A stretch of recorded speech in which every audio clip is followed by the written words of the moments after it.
God aften og velkommen til FIFA Open 2014. Lodtrækning live fra Nevos Bodega. Ja, reglerne er ligesom sidste år. 4 grupper, 4 hold. Og ja, der bliver trukket lod selvfølgelig. Og årets sidste vinder var jo Peppe. Så tillykke til ham, men i år vinder han ikke. Det tror jeg Jonas Rimer gør. Stor favorit. Kommer lige ind for højre side. Han vinder. Men det skal også lige siges, at vi spiller 2 kampe mod hinanden i gruppespillet. Ja. Og vi bowler, og så popper jeg lige den her, så vi er helt klar til lodtrækningen. Martin, du kan godt begynde at bowle. Skal jeg bowle? Du bowler. Så popper du. Så popper jeg lige en gang, og så skåler vi lige, inden vi råber op. Og vi starter her. Så for satan, du. Hun var sgu stram. Der er gang i den her. Værsgo. Skal du have.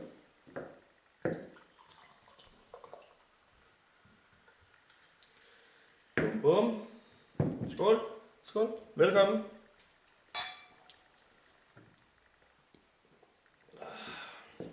Det er sgu godt, du. Første hold i gruppe A. Det bliver årets spiller i første. Mikkel Torp. Mikkel Torp. Og vi bowler igen. Så er det. Tak. Første hold i gruppe B. Niklas Molsing. Niklas Molsing. Et Dark Horse. Den pulje gad jeg godt komme i. Det ser en nem pulje. Vi bowler videre. Så er det første hold i gruppe C. Årets vinder sidste år. Peppe. Peppe. Ja. Værsgo. Mange tak.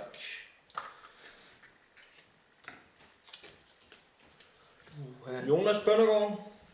Jonas Bøndergaard. Stor klap, mand. Københavner. Skal vi så ikke lige skåle? Det gør vi. På den første række. Skål. Skål. Vi bowler lige igen. Ja, så bowler vi igen. Så må jeg gerne bowle lidt mere. Det var ikke så kraftigt, det der. Vi bowler kraftigt næste gang. Og det er så anden hold i gruppe A. Det er det, damerne går med. PH. PH.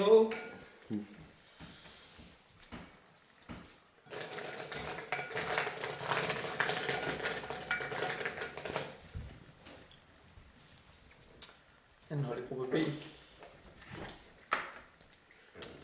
Det var det, jeg sagde. Den pulje vil jeg rigtig gerne i. Jonas Rimer. Jonas Rimer. Det er en Jeg nem har pulje, det der. høre ude i byen, at han er tilfreds med, hvis han laver et mål i Og turneringen. så bowl. For satan.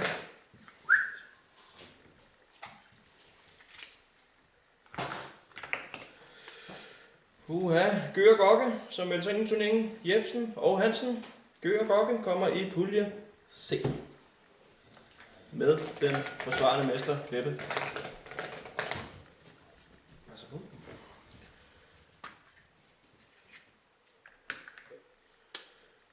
Ups. Kevin. Jeg kommer sammen med Bøndergaard.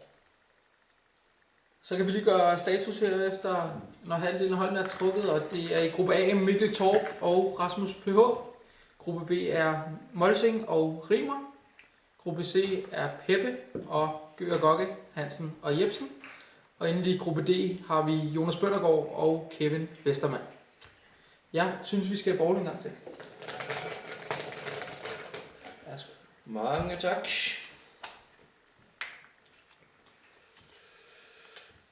Det er videomanden Simon Salbæk.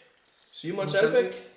Han plejer at være årets favorit, men han faker alt. Faker faktisk hver år. Han er ikke bedre.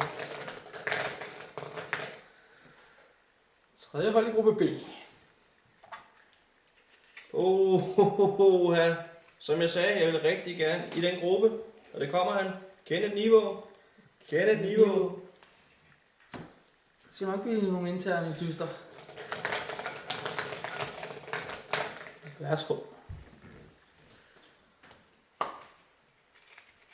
Åh, har vi inviteret ham. Tobias.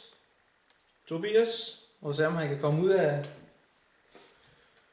Jeg ved ikke, om han skal have kæresten med, men det må du altså heller ikke den her aften.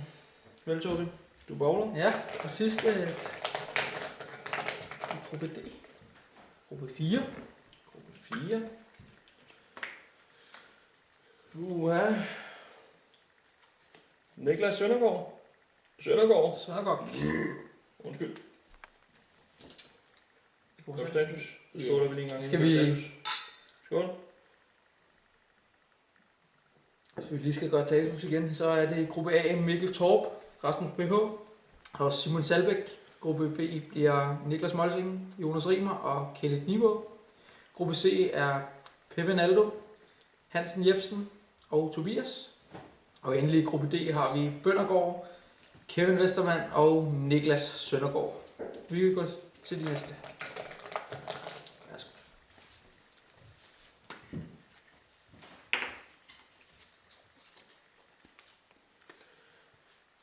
Vi kan næsten holde spillerpresse, når han dukker op til den nye spiller i Førslev IF.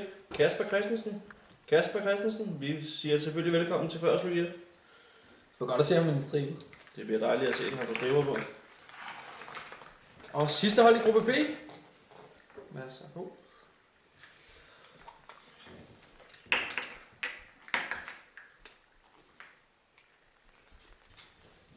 Det er Sebastian Collin. De må være favoritter i den gruppe der. Og de sidste to. Kenneth Niveau og Collin er favoritter. Værsgo.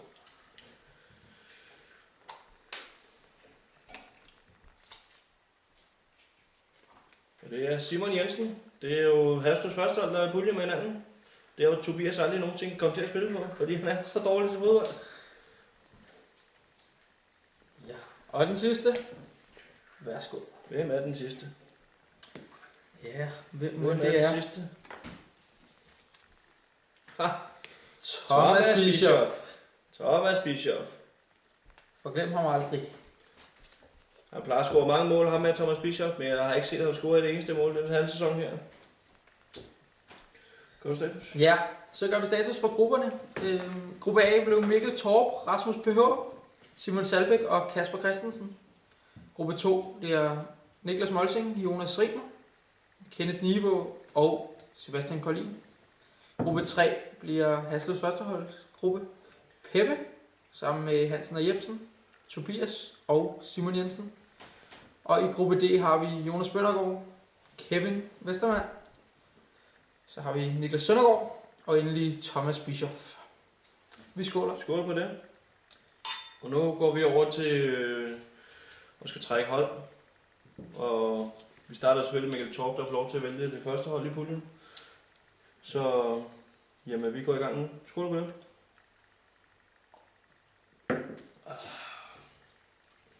Giver det lidt mere plads her.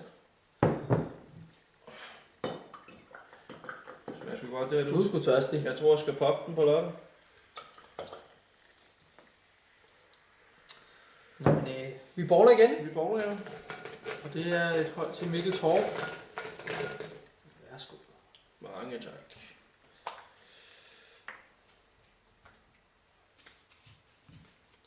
Og det blev Liverpool. Værsgo.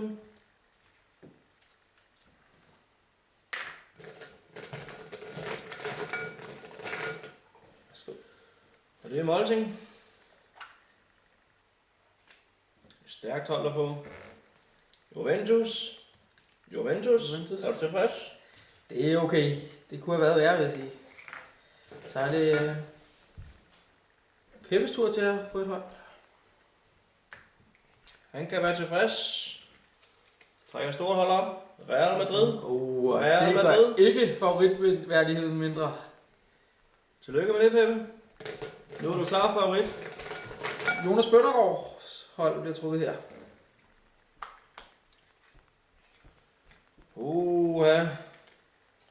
FC Barcelona. Jeg vil sige, at han er godt med i kampen om trofæet. Og vi bowler inden, at vi finder et hold til Rasmus PH. Du ved, om han kan få City. Har du en glad mand? Eller Milan måske med Barlo. Milan, ja. Kunne være en Han får et andet italiensk hold. Han får Napoli. Napoli. Og vi borger lige igen, inden vi finder et hold til Jonas Rik. Vi glemte skål, så lad os lige skål. Ja. Skål derude.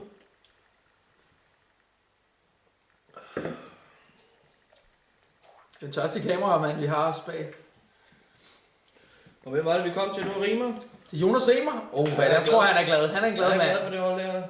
Tottenham. Så har du Eriksen til at lave lækkert. Tottenham. Hansen og Jebsen. Mund Cardiff er med i det fine selskab.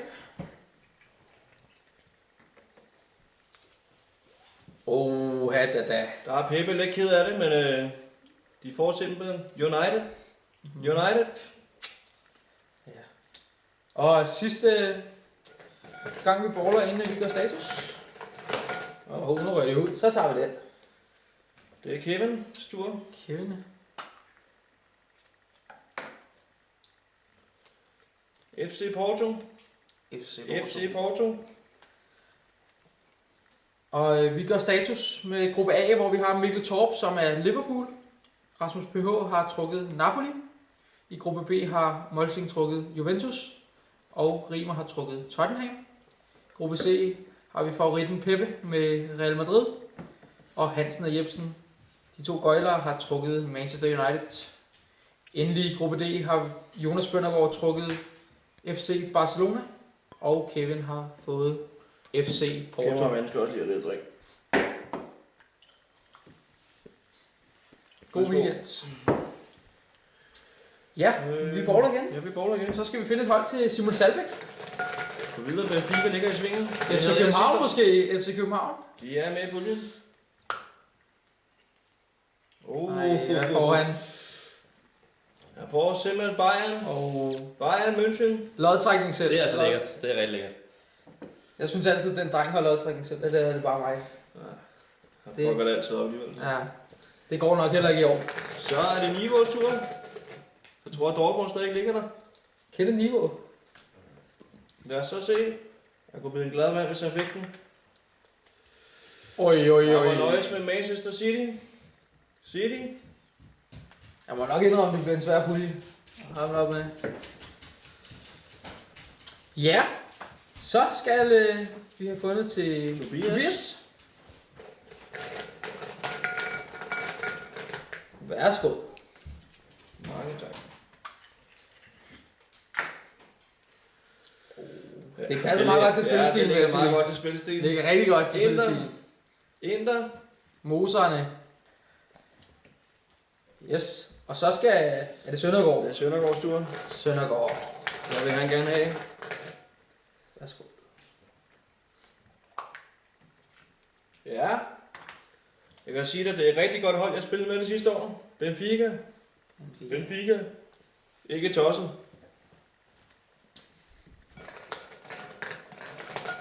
Så er det Kasper Christensens tur. Endnu en. Han har fortjent at spille med Dortmund. Nu har han skiftet til Førsel. IF. Hvad trækker han? Atletico Madrid. Ikke tosset. Så er det Sebastian Collins tur. Værsgo. Måske er ATL blevet klippet af, Simon Salbæk. Det kan godt være. Og det var så til Collin. Han er så heldig, du. Han har hulken på holdet. Zenit. Lad os håbe, deres knæ holder bedre end hans. Så går vi til Simon Jensen. Værsgo.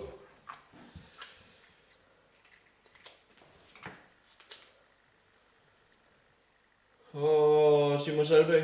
Den er helt nu gal, den her. er den gal, Simon Salbæk. Der står simpelthen Atletico. Der er simpelthen sket en fejl der. Det er Kasper, der er dem.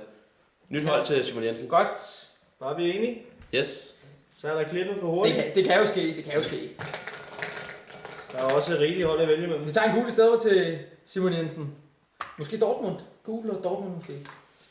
BVB. Oj! Og der kom den. Dortmund. Dortmund. Det er noget af en pulje, den der. Dynamitpuljen. Og til sidst, Thomas Bischoff. Han er nok lidt ked af, at han ikke fik Real Madrid, vil jeg sige. Vi tager en gul til.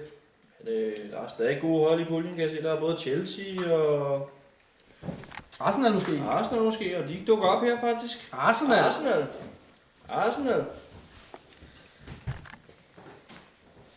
Skal vi Så gøre skal vi lige have set, hvilke hold der ikke kvalificerede sig.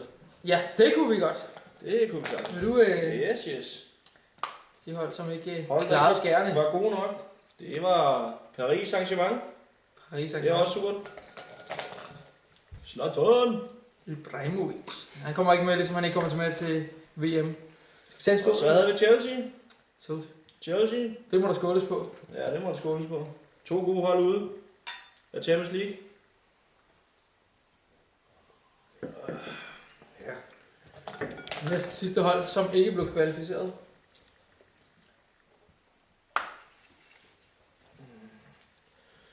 AC Milano. AC Milan. Og det sidste. Kenneth Niveau. Sidste hold. Siger sgu af. Nej. Det er Monaco. AS. Monaco. Jamen, så er der kun en ting at sige, at... Skal vi lige gøre status sidst? Gør lige status. Ja, gør status. Og gruppe 1 består af Mikkel Torp, som har fået Liverpool. Rasmus PH, som har fået Napoli. Simon Talbæk, som har trukket Bayern München. Og ikke mindst Kasper Christensen, som har trukket Atletico Madrid. I gruppe 2 har Niklas Molsing trukket Juventus. Jonas Riemer har trukket Tottenham. Kenneth Niveau har fået Manchester City. Og Sebastian Collin trak Zenit St. Petersborg. I gruppe C har Peppe trukket Real Madrid. Hansen og Jebsen har trukket Manchester United. Tobias har trukket Inter. Og Simon Jensen har trukket Dortmund. I sidste gruppe har Jonas Bøndergaard trukket FC Barcelona. Kevin har trukket FC Porto. Søndergaard har trukket Benfica. Og til sidst har Bischoff trukket Arsenal. Så er der vel ikke rigtig mere at sige, end vi glæder os til på lørdag. Ja, præcis. Og godt humør, og det eneste regler, der er, det er de 16, der har betalt den turnering. Vi er så oppe på 17. De er dem, der bliver lukket ind i bodegaen. Resten kan ikke komme ind, så lad være med at spørge om gæsterne. Det er sjovt for de 16, der nu har været hurtige til at tilmelde sig. Så vi glæder mig til på lørdag. Hej. Snakkes.